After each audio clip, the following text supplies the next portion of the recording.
Le compte à rebours est commencé. Dans un mois, jour pour jour, des milliers de Québécois déménageront.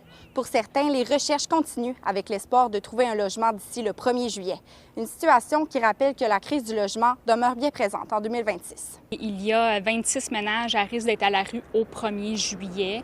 Une situation qui est semblable à l'année dernière là, à pareille date. On a des appels, que des gens qui ils savent pas où aller le 1er juillet.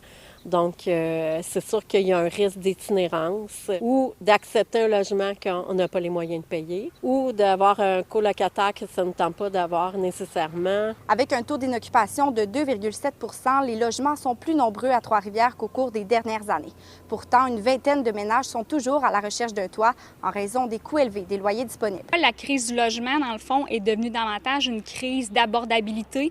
Donc, le défi pour nos équipes, là, c'est de trouver le logement qui répond à la capacité de payer là, des personnes qui s'adressent à nous. La plupart sont 1 000 $ et plus. Les gens n'ont pas les moyens pour ça, fait que c'est stressant. Le taux d'inoccupation à Sherbrooke n'a jamais été aussi élevé depuis les 5 dernières années. Avec les plus récentes données, la Société canadienne d'hypothèques et de logement rapportait un taux d'inoccupation qui se rapprochait de l'équilibre, soit de 2,7 % en 2025.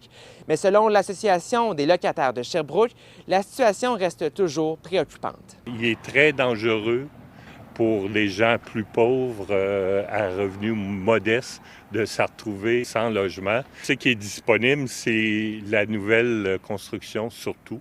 Je regardais Sherbrooke, la population a augmenté.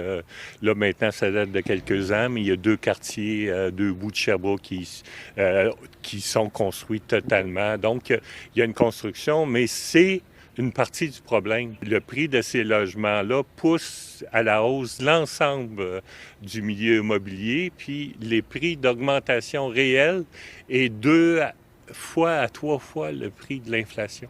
Ça fait qu'à un moment donné, ça ne peut pas tenir. Au Saguenay-Lac-Saint-Jean, la situation de la crise du logement est assez similaire à celle de 2025. C'est difficile de dire, est-ce que c'est pire, est-ce que c'est moins pire, parce que d'année en année, il y a des situations qui sont différentes. Les chiffres, en termes de chiffres, je pense que c'est comparable. Les prix ont augmenté. Les prix ont augmenté encore cette année. C'est sûr que de trouver des logements pour des gens qui sont à faible ou moyen revenu, ça peut être plus ardu. Beaucoup de personnes qui attendent vraiment, qui ont encore d'espoir de dire je vais me trouver, j'ai pas besoin d'aide, je vais trouver quelque chose. Attendez pas. À l'approche du 1er juillet, plusieurs organismes subventionnés peuvent vous aider à trouver un logement.